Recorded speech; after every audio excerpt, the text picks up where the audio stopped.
like I tell our team all the time, we talk about just finding a way, and sometimes your offense is not gonna be there, so we always hang our hat on our defense and our rebounding.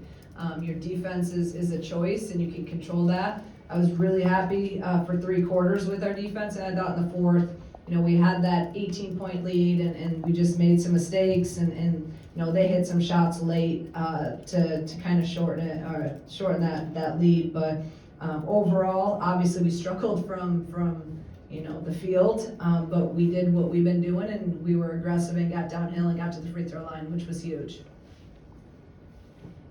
So what did it tell you about your team? I mean, I know you've seen them all for 3 years, but to be able to turn the page and not get hung up on shooting 20% and really lean into that defensive side. I think that's growth right there. I think that's a sign of maturity, because you've seen us sometimes, if our shots aren't going, we lose energy on the defensive end. So that's a big step in the right direction when, literally we struggled. I don't know if we've ever shot this poorly in my time here. It felt bad, but now I'm looking at the numbers, I'm like, oh my gosh, how did we win? So I'm proud of that. I'm proud of their ability. We've been talking a lot about just the responses and focusing on the next play and not worrying about, if you make a mistake or miss a shot.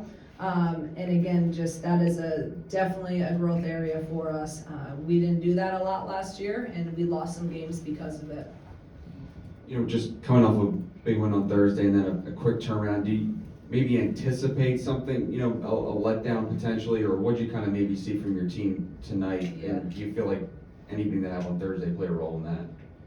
As a coach, you always worry about that, right? And then I had way too much time today with the 7 p.m. start, and you're looking around at scores, and Harvard beat Indiana at Indiana, and then got beat by 20-some against Quinnipiac, and I could go down like oh, it's just. And I know how much energy and how much emotion and just everything that we put into that game the other night. So it's always a worry in my mind, but they made me feel good because we had really 2 good days of prep.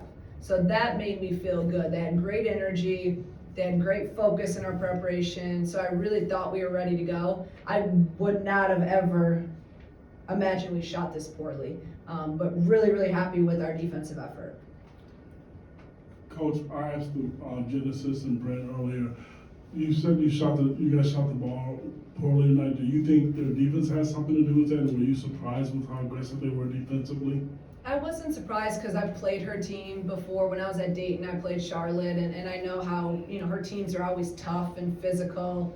And I thought that they would try to pack it in like they did. I thought we'd because we were finishing well the other night against a more athletic and a shot blocker in Timpson, and then tonight I just felt like we were altering our shots and going up and doing all this stuff instead of just going up strong and laying in and getting and ones. And then when you're fading, they're not going to call some of those calls. So that was something we talked about at half, and I thought we did a better job the second half, and then we got those calls. They called them the second half because we were a little bit stronger.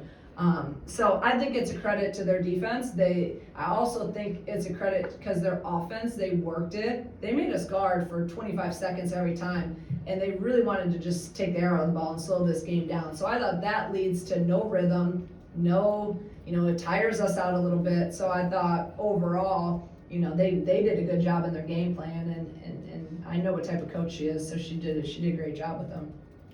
Coach, Barry Wallace wasn't out there tonight. Looked like she had some sort of cast on her wrist. Can you give us any update on that situation? Yeah, we'll release that. It's just she's gonna be out for a little bit.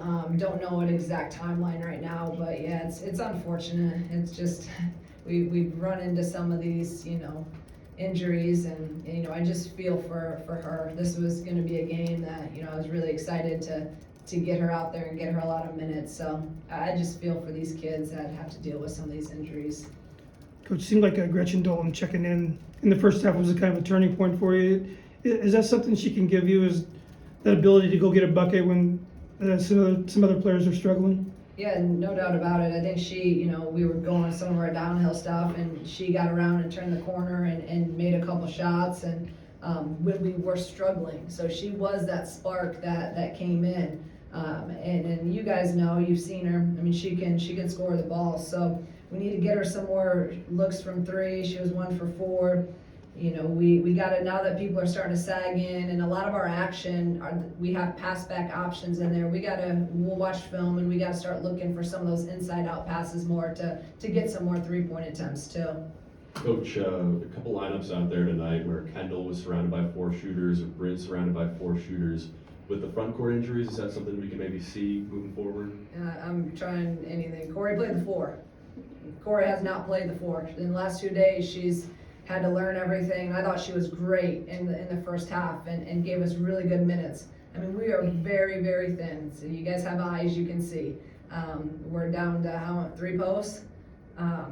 So again, proud of people stepping up, and no one's gonna feel sorry for us, so we gotta figure it out, and we will. And especially now you throw in Bryn and KB both got in foul trouble, so it got a little interesting there. But we'll be better for it, and we'll just continue to learn from it, and guys will step up.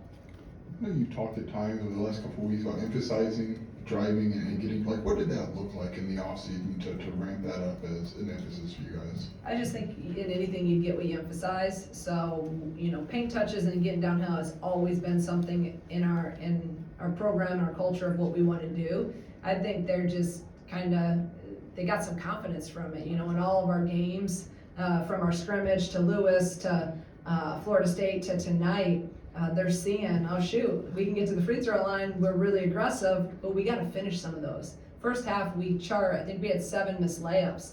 You know, last game we had 9. We gotta finish some so we get some and one. So we'll continue, and it's something we practice all the time. We do finish drills, we do a ton of different drills where we're initiating contact, turning the corner, but I love it. I love the aggressiveness. You know, we'll work on all the other stuff about getting those pass backs and all of that, but if we can continue to get to the free throw line 30 sometimes, shoot, I'll take it. Jen scored like 15 over 16 points in the second half, and I think she had 8 free throws in the second half. Just, did you see maybe a difference in mindset from her, kind of maybe speaking about that attacking mindset that you were talking about earlier? Yeah, I thought she did a really good job in finding areas and finding different, you know, where she saw gaps and she really exploited it. And Jen's just so crafty. Like, you know, she gets you and slows you down, and then she re-attacks you, and just did a really good job around the rim. Again, when your shot's not going or things aren't going, as a scorer, how do you score? You manufacture points. You get to the free throw line. And that's what she did, you know, getting there, 11 times? I mean, that's huge. And then look at Bryn got there 8. So it's just, that's really, really good. We got to continue to do that. And Bryn getting there 8 times, I mean, I don't know if she's ever done that. So that's huge for her. She got rebounds, she was strong in there. Really a lot of positives too tonight. With the banner being raised tonight, what was it being back out there with your players and watching it go up into the rafters? You know, it's kind of hard because it's all I was thinking about was the game. Like, and then the thing that almost didn't come down, so I got to get in the weight room because I obviously couldn't pull a string to get the thing down. But it was cool, but I'm like, and then I'm looking over at Marquette, like, if I was watching this, I'm going to want to kick your butt. Like, so it was good. The ring ceremony was a little bit more where you got to enjoy the moment. But now being able to look up and see a banner in the rafters, I think I said in my press conference, there's not many banners for women's basketball in State Farm Center up there. You look up and there, I think there's 3, but 2 of them are only for, the other one's Coach Grants, and I don't know who else. I should know that, but I don't. So now there's another one. And that's something that when we came here, we said we want to compete for championships and we want to put banners up in State Farm Center. So that's the first step for us. Now hopefully we'll have more coming from that. Everybody good? It's always your I know you don't care about the rankings, but there's a chance tomorrow that you guys will be in the top 25. Like, maybe not as much for your players on the court, but for the program to have that, and whether you're out on the trail or just in whatever ways, like, how would that help you guys? I think, as you guys know, right, like we don't care about it, but it is nice. Like you should care about it because you want to be a top 25 team. Like, you compete to be the best in the country. And that solidifies you, that at least from that moment. It also now is going to be good if we are ranked.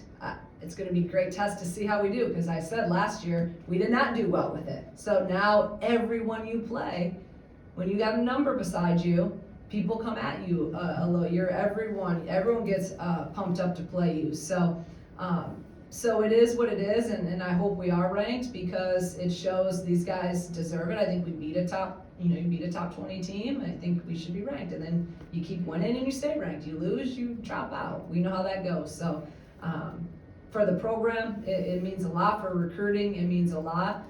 We want this program to be a sustained top 25 team in the country. I guess just kind of playing off that question, just starting the season ranked like last year and maybe breaking in this year, is there a difference in how that plays out from a mentality standpoint for your team, or does it really matter? Again, I'm going to use it always. So when we weren't ranked and then we're playing Florida State, I'm like, well, if you want to be ranked, beat Florida State, right? And now if we do get ranked, then I'll use it that way. And so it's all, it is what it is. And when you're a good team, you have to learn how to deal with pressure. And I think that's even tonight, you saw that. Elite teams, great teams, find ways to win, even when you don't play well.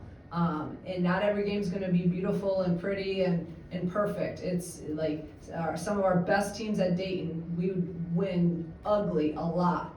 But great teams find a way to win and find a way to make plays. So we'll see what tomorrow brings. Everybody You good? better vote for us. Vote for you. I know.